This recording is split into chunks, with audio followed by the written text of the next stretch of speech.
Okay, இப்போ இந்த சம்க்கு பார்த்தோம்னா இது வந்து first come first scheduling. Okay, இந்த சம்மில் இதுதான் process ID, arrival time, burst time கொடுத்துருவாங்க. மெயினாக எல்லா சம்லையுமே கேங் சார்ட் தான். அது கேங் சார்ட்டை போட்டாச்சுன்னா மற்ற எல்லாம் சிம்பிள். ஸோ இப்போ ஃபஸ்ட் இந்த ப்ராப்ளம் பார்ப்போம். இங்கே வந்து process ID, arrival time, burst time. இந்த ஃபர்ஸ்ட் கம் ஃபர்ஸ்ட் பொறுத்த வரைக்கும் எது ஃபஸ்ட்டு வருதோ அது ஃபுல்லாக முடிச்சிடும். ஃபர்ஸ்ட் கம் வந்து நான் ப்ரீஎம்டிவ் ஸ்கெடியூலிங். ஸோ அதனால் ஃபர்ஸ்ட் கம் ஃபர்ஸ்ட்டில் எது ஃபஸ்ட்டு வருதோ அது ஃபுல்லாக சிபியூ முடிச்சுட்டு தான் திருப்பிக்கு வின்னுன்ற கொடுக்கும். ஸோ இப்போது ப்ராசஸ் ஐடி பார்ப்போம். ஃபஸ்ட்டு அரைவல் டைம் இது கம்மி, 0. இது P3க்கு தான் ஃபஸ்ட்டு அரைவல் டைம் கம்மி. ஸோ அப்போது கேங் சார்ட்டில் ஃபஸ்ட்டு P3 போட்டுருணும். P3யோட பர்ஸ்ட் டைம் என்ன, 3 milliseconds. ஸோ 0 to 3 வந்து P3 எக்ஸிக்யூட் ஆகும். இப்போ அடுத்த அரைவல் டைமில் எது கம்மியாக இருக்குது, 0க்கு அப்புறம் 4. ஸோ 4th யூனிட் ஆஃப் டைமில் தான் அடுத்த ப்ராசஸ் வருது. ஸோ 3 to 4 கேப் இருக்குது. ஸோ அந்த 3 to 4ல் CPU வந்து ஐடிலாக இருக்கும். ஸோ அதான் CPU ஐடில் டைம். ஸோ அதை வந்து சும்மா ஸ்கேடு மாதிரி பண்ணி வச்சுருக்கோம். இப்போ அடுத்து 4th யூனிட்டில் P1 வருது. ஸோ அப்போது P1 4th யூனிட்டில் போகும். P1ஓட பர்ஸ்ட் டைம் என்ன, 5. ஸோ அப்போ 4th யூனிட்டில் வருது, 5 யூனிட்ஸ் ஆஃப் டைம் எடுக்குது. ஸோ P4th யூனிட்லேருந்து 5னா 9.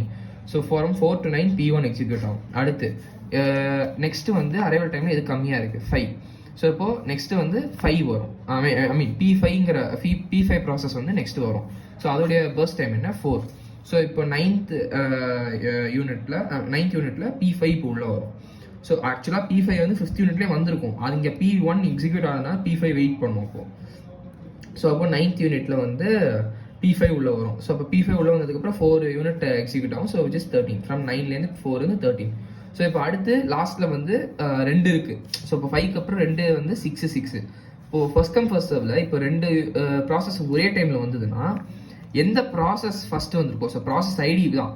ஸோ ஃபஸ்ட்டு P2, அதுக்கப்புறம் தான் P4. ஸோ எந்த ப்ராசஸ் ஃபஸ்ட்டு வந்திருக்கோ அதுதான் உள்ளே வரும். ஸோ அப்போது ரெண்டுத்துக்குமே 6ஆக இருந்தாலும் P2 ஃபஸ்ட்டு வந்ததுனால இங்கே வந்து நம்ம P2 கொடுக்கணும். ஸோ P2 பர்ஸ்ட் டைம் வந்து 4. ஸோ அப்போ 13லேருந்து 4 யூனிட்ஸ் இது எக்ஸிக்யூட் ஆகுது. ஸோ P2 ஃபஸ்ட் எக்ஸிக்யூட் ஆகும். அதுக்கப்புறமா P4க்கும் 6 இருக்குது. பட் ஆனால் P4th ஐ மீன் 2க்கு அப்புறம் வந்ததுனால P4 இங்கே உள்ளே வரும். ஸோ P4 பர்ஸ்ட் டைம் வந்து 2. ஸோ 17லேருந்து 19. ஸோ இது வந்து ஃபர்ஸ்ட் கம் ஃபர்ஸ்ட் உடைய கேங் சார்ட்.